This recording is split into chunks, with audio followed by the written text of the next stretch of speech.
Shalom, salam sejahtera para pemirsa dimanapun Anda berada. Kembali kita bertemu dalam video Sekolah Sahabat dengan judul Pendidikan dan Sains, yang pada saat ini kita masuki pelajaran ke-10.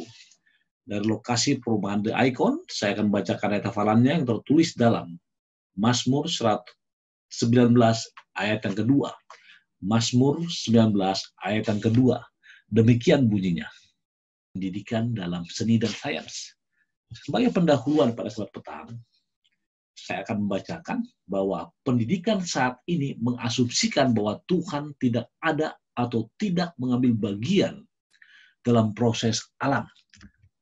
Terbukti dengan banyaknya teori-teori yang muncul ke permukaan pada zaman modern ini. Dan dikatakan asumsi tersebut menolak fenomena supranatural apapun, juga gagasan tentang masa lalu tanpa kematian, atau bahwa alam semesta diciptakan dalam sekejap mata oleh sesuatu yang maha kuasa. Nah, pertanyaannya bagaimana posisi kita sebagai orang Kristen?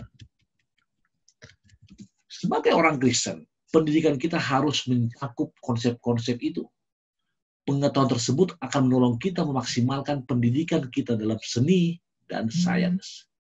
Dan agar pendidikan seperti itu benar-benar berfungsi, kita membutuhkan firman Tuhan untuk mengilhami pengajaran setiap disiplin ilmu, dari humaniora ke biologi molekuler. Bagaimana itu? Pekan ini kita akan coba membahas hal tersebut. Melihat keterlibatan beberapa prinsip dalam cara bagaimana kita dapat mengajarkan seni dan sains dari perspektif dan sudut pandang Kristiani, yang akan dibagi dalam 5 bagian besar. Hari Senin kita akan membahas mengenai Allah sendiri, atau dalam konteks ini dibuat Allah dan pendidikan dalam sains. Hari Senin kita masuk kepada keindahan kekudusan. Lalu Selasa kita akan belajar mengenai ahli dalam kesalahan. Apa maksudnya? Dan hari Rabu kebodohan dan hikmat. Kemudian hari Kamis dijawab dengan pertentangan antara iman dan sains, di mana Tuhan menjawab Ayub tentang keadaan dunia ini. Nah, pertanyaan saya sekarang adalah, bagaimana pendidikan dan sains tersebut bisa bersinergi dengan iman dan kerohanian kita dari sudut pandang Kristen? Pelajaran dibuka dengan ayat yang tertulis dalam buku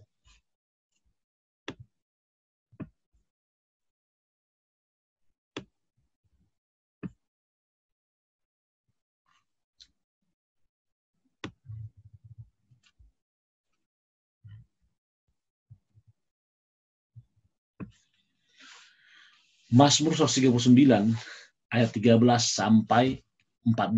Dikatakan demikian.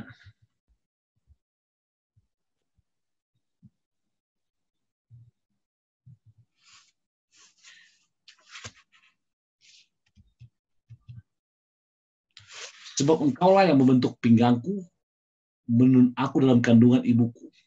Aku bersyukur kepadamu oleh karena kejadianku dahsyat dan ajaib. Ajaib apa yang kau buat, dan jiwaku benar-benar menyadarinya. Nah, ketika kita mempelajari bagaimana Tuhan merancang kehidupan dalam genetika dan proses pembuahan, kita akan melihat keajaiban kasih-Nya. Misalnya, Ia merancang janin akan tumbuh dekat dengan jantung seorang ibu, dan bahwa ibu akan dapat melihat bagaimana bayi bertumbuh dalam dirinya.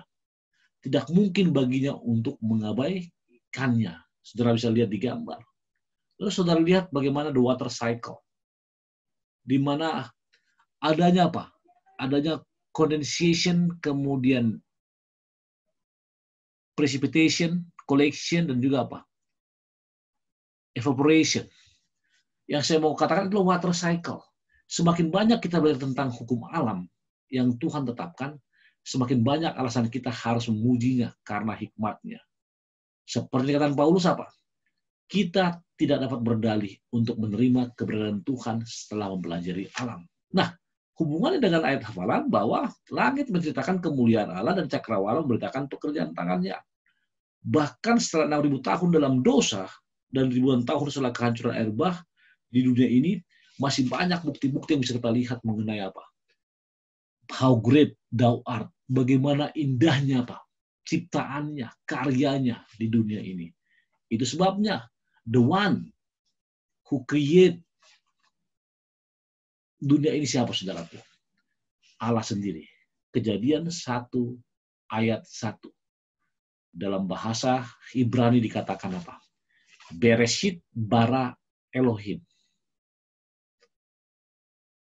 In the beginning, God created heaven and earth. Artinya apa? Kata bara, to create, hanya digunakan ketika itu mengarah kepada subjek Allah saja. Itu sebabnya pelajaran hari Minggu membuka dengan apa? Allah pencipta segala sesuatu.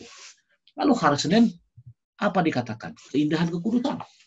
Pengkhotbah 3:11 dengan jelas mengatakan bahwa ia membuat segala sesuatu indah pada waktunya. Ingat saudara-saudaraku bahwa dosa memasuki dunia ribuan tahun yang lalu. Meski demikian kita masih bisa menemukan keindahan di alam, bahkan di dunia mikroskopis ini. Seperti dalam kesimetrian kepingan salju. Tuhan adalah sumber keindahan. Ia mencintai keindahan lahir dan rohani. Bahkan ia menghargai keindahan tabiat orang yang bertobat dan ingin disembah. Berhiaskan kekudusan. Artinya apa? Keindahan kekudusan. Meskipun demikian, tidak semua indah itu baik. Bahkan Raja Salomo memperingatkan kita tentang orang-orang berdosa. Janganlah menginginkan kecantikannya dalam hatimu, karena dia akan menyeretmu ke dalam dosa. Apa buktinya? Hawa telah gagal dalam hal ini. Tidak semua yang sedap kelihatannya dan menarik hati itu baik adanya.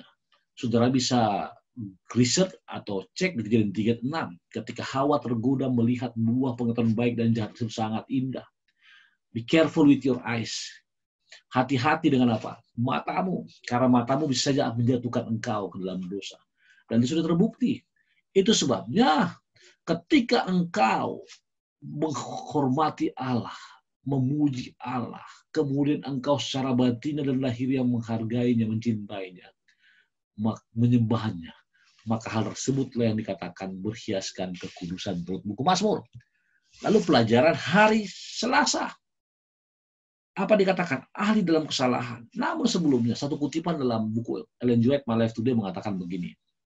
Ia yang menempatkan mutiara di laut dan batu kecubung dan krisolit di antara bebatuan adalah pencinta keindahan. Siapa dia? Ia merujuk kepada Allah sendiri.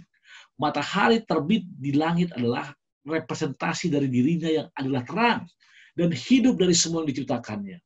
Semua kecerahan dan keindahan yang menghiasi bumi dan menerangi langit berbicara tentang dirinya. Wow. Ellen G. White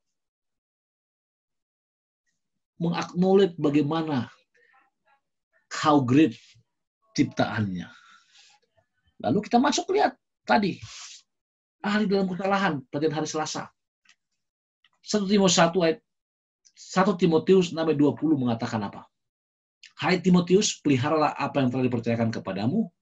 Hindarilah pertentangan-pertentangan yang berasal dari apa yang disebut pengetahuan. Nah, jangan berdebat dengan pengetahuan. Karena ada beda konteks antara iman dan pengetahuan. Bahkan Rasul Paulus mengatakan pada Timotius, hindari perdebatan yang berasal dari pengetahuan. Kenapa, saudaraku? Karena kejahatan bawaan dalam diri manusia yang berdosa, sains dan seni terlalu sering digunakan untuk tujuan jahat. Lihat, ada perang. Sekarang pandemik COVID-19. Ini sains, saudaraku. Kabarnya ini diciptakan. Kabarnya diduga, saudaraku. Artinya apa? Penemuan ilmiah yang membuat hidup kita lebih mudah juga telah digunakan untuk tujuan berperang. Bentuk seni seperti lukisan, fotografi, atau bioskop telah dirusak oleh ketamakan, cinta akan uang, dan kepuasan diri. Dan banyak hal-hal lain yang membuat dunia ini semakin apa? Semakin bobrok, semakin jatuh, walaupun apa? Ilmu pengetahuan bertambah. Namun di sisi lain manusia tidak selalu sepenuhnya benar. Misalnya apa? Para ahli percaya bahwa bumi adalah pusat alam semesta kita bertahun-tahun yang lalu. Oleh karena itu, Paulus mengamarkan kita untuk apa? Untuk mengejar keadilan, mengejar ibadah, mengejar kesetiaan, mengejar penerapan kasih, penerapan kesabaran, dan kelemah lembutan. Itu ditulis kepada muridnya Timotius dalam 1 Timotius 6 ayat yang ke-11. Nah, Ketika ilmu pengetahuan bisa digunakan untuk kejahatan, bahkan sering menjatuhkan kita, bagaimana reaksi kita? Saudara-saudaraku, dibutuhkan hikmat. Itu sebabnya pelajaran hari Rabu mengatakan kebodohan dan hikmat. Berusahalah untuk memperoleh karunia-karunia yang paling utama. Dan aku menunjukkan kepadamu jalan yang lebih utama lagi. Artinya apa, saudaraku? Ketika Rasul Paulus menulis kepada jemaatnya di Korintus hal demikian, maka mari kita memperoleh karunia-karunia yang utama. Contoh sekarang ini, mahasiswa seni dan sains memanfaatkan bakat mereka untuk memperoleh pengetahuan dan mengejar keunggulan dalam studi mereka. Kita dapat memiliki kecerdasan seni dan terobosan ilmiah karena pengetahuan dan keahlian. Namun ingat, Tuhan memberi kita Roh Kudus sehingga kita dapat meraih hikmat, pengetahuan, dan keterampilan dan seni.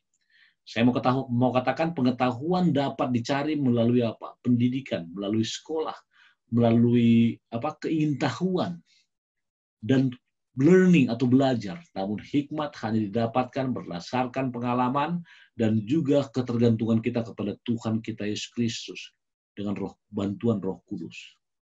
Sebabnya Keluaran mengatakan Tuhan memberi kita Roh Kudus sehingga kita dapat meraih hikmat. Sangat signifikan perbedaannya antara hikmat dan pengetahuan. Dengan cara ini kita akan dapat membedakan yang baik dari yang jahat dan menerapkan pengetahuan ilmiah dan keterampilan seni kita dengan cara apa? Cara yang benar. Lalu pelajaran hari Kamis adalah bagaimana Tuhan menjawab Ayub. Namun sebelumnya saya katakan satu ayat dalam Alkitab dikatakan, keunggulan sejati dapat dicapai dengan menggunakan semua pengetahuan itu dengan cara yang bijaksana. Dan takut akan Tuhan adalah permulaan pengetahuan. Artinya apa? Fear God. Ayat lain mengatakan, terjemahannya, the fear of God is the beginning of apa? Wisdom. Hikmat. Wisdom di sini terjemahan hikmat, saudara. Lalu, apa kebimbangan Ayub ketika dia harus membedakan bagaimana perbedaan antara iman dan sains? Kita lihat dalam pelajaran hari Kamis. Bagaimana Allah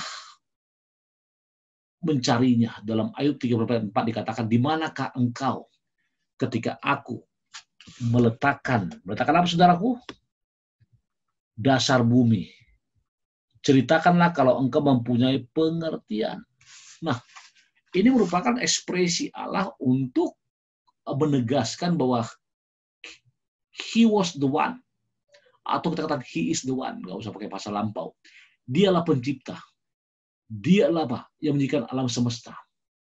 Penemuan ilmiah terkini menunjukkan bahwa ada rancangan cerdas dalam diri kita dan segala sesuatu di sekitar kita. Ini adalah tanda dari tangan kreatif Tuhan yang jelas bagi mereka yang mau menerimanya. Namun, filsafat sains saat ini mengesampingkan keberadaan Tuhan.